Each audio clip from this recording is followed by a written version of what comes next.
2 NFL player props here on PrizePicks for Monday Night Football, Monday, November 18th. Before I get started, you guys, take a look in the description below. Hop into the Discord, $9.30 per month, 31 cents per day.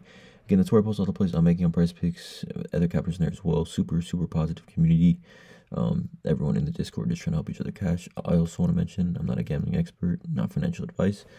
Simply just plays I'm personally looking at making. Hopefully give you guys some insight and analysis to make your own player prop decisions. Again, no one's pressing submit on those parlays other than yourselves.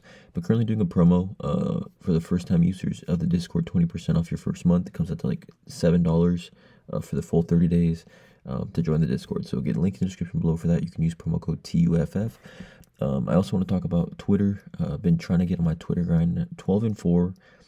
Posting daily plays of the days with full write-up. I had 2 plays yesterday, one NBA, one NFL, and both those did cash. So again, follow me on Twitter. At Tough Picks. Again, posting daily plays of the day. Should have an NBA play for today, Monday, November 18th soon. But again, 12-4, last 16 plays. So Twitter at Tough Picks, Discord, promo code TUFF, and then finally, I want to talk about Daily Grind Fantasy, you guys. The DFS Optimizer tool at Daily Grind, whether you're on PrizePicks, underdog, parlay, play, sleeper, there's a link in the description. You get 25% off your first month over at Daily Grind. Basically does all the hard work for you, right? Compares the lines from all the major sports books and then compares to what they are on PrizePicks.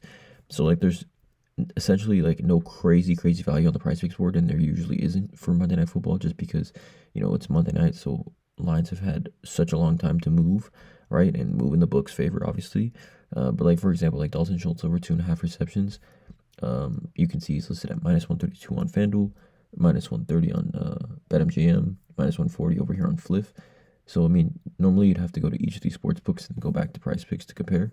But again, Daily Grind, DFS Optimizer does all this for you. Like I said, whether you're on Better Picks, Parlay Play, Underdog, Sleeper, link in the description below, get you 25% off the first month using promo code TUFF. But yeah, let's get into it. 2 player props that I do like. Monday Night Football, Cowboys, Texans. This game looks horrible as far as competitiveness standpoint. Dallas 3-6. Starting Cooper Rush, 7-point favorites here for Houston on the road. But let's get into it. The first play I like is going to be Cooper Rush, actually under 19 pass completions.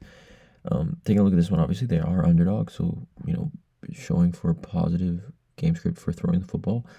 But the Texans are the toughest matchup in football for pass completions. And Cooper Rush, I mean, he's really played 2 games, 13 and 13 pass completions in his 2 games. Obviously, he came in around halftime in this one. And then against Philadelphia, they got blown out. And he only had 13 pass completions against them. And that's one of the better matchups as far as pass completions go. But Cooper Rush, even if we go back to like games he started previously, like 2022, he only was over in 2 games. He had 38 pass attempts against Philly, 18, 27, 15, 16, 10.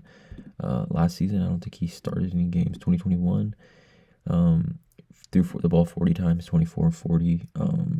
Again, he's just not a super high pass completion type of player, but more so targeting this play due to the matchup. The matchup's great. Texans to quarterbacks this season allow the second fewest total pass completions, and again, the Cowboys only allow the fewest because they've just been getting blown out. But the Texans, the second fewest pass completions to quarterbacks this season, they also hold the ball for the most time possession in the NFL, right? 32.57 average time of possession, which is the most in the NFL, which again obviously helps this play a ton. If Texans have the ball, Cooper Rush can't throw the ball, and then Cooper Rush therefore can't get pass completion. So Texans hold the ball the most average time of possession in the NFL. And then we look at the Texans, they allow the lowest pass completion percentage in the NFL, 54.4%, which is, almost 6 full points higher than the Jets, right? The 54% pass completion is super low, in my opinion, and it's because they don't allow a ton of receptions to the check down, right? So like running backs, if you look at running backs, total receptions versus the Texans, right? Second fewest, only 31 total receptions to running backs, and tight ends as well. Receptions, the second fewest. So those 2 spots that allow for easy pass completions, the Texans allow the fewest to those positions. So it's a great spot, obviously. 54, and you look at quarterbacks game like this season versus the Texans, 6 of 10 quarterbacks have gone under this line. and quarterbacks have gone over. I mean, Drake May, 20 of 33. Aaron Rodgers, 22 of 32. Jordan Love, 24 of 33. And then Caleb Williams threw the ball 37 times and had 23 pass completions. I think in this one, just given the lack of weapons outside CeeDee Lamb, I just don't think there's a ton of upside for this play, really. I mean, we talk about players that have gone under. Trevor Lawrence, 33 pass attempts, 18. Jared Goff, 30 for 15, only 50% pass completion percentage last week. So I like this plot. I think also there's a chance he does get benched for Trey Lance. Second play I'm looking at here is going to be John Metchie, over 12.5 receiving yards. I think there's some upside for this one coming off the best week of his career. 5 catches, 74 yards, 6 targets, and a touchdown. Average reception yards distance was 14.8. So essentially, he could get this in one catch. He last 2 weeks, again, without Nico Collins, he's ran 29 and 25 routes, which to me is encouraging because, again, Stephon Diggs is out. So I think he could solidify himself as that wide receiver 3, maybe even succeeding some snaps to Tank Dell, because Tank Dell hasn't been playing that well. But again, shout out to Fantasy Points. All right, there's this article here that I just wanted to share. Again, I'll put a link to this article in the description, but it says here that Metchie working in zone coverage versus the Lions was the most encouraging. Average separation score of 0.111 was good for 21st among receivers who ran at least 9 routes against zone in week 10, while separation win rate of 22.2 was good for 8th using the same benchmark. Right, so he's obviously a good player.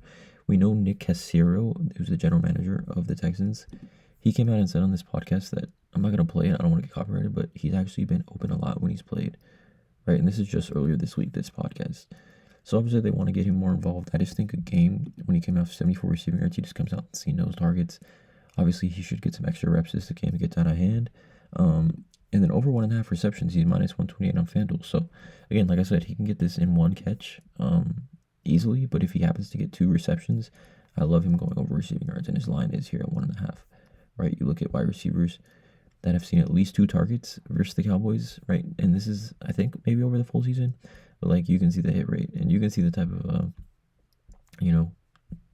hit rate that guys have got this in essentially one catch, right? Like, it's pretty easy for John Metchie to hit this in this spot. Not overthinking this one. 2 plays for this video. Check out all the links in the description below. Hit that subscribe button, and as always, let's cash.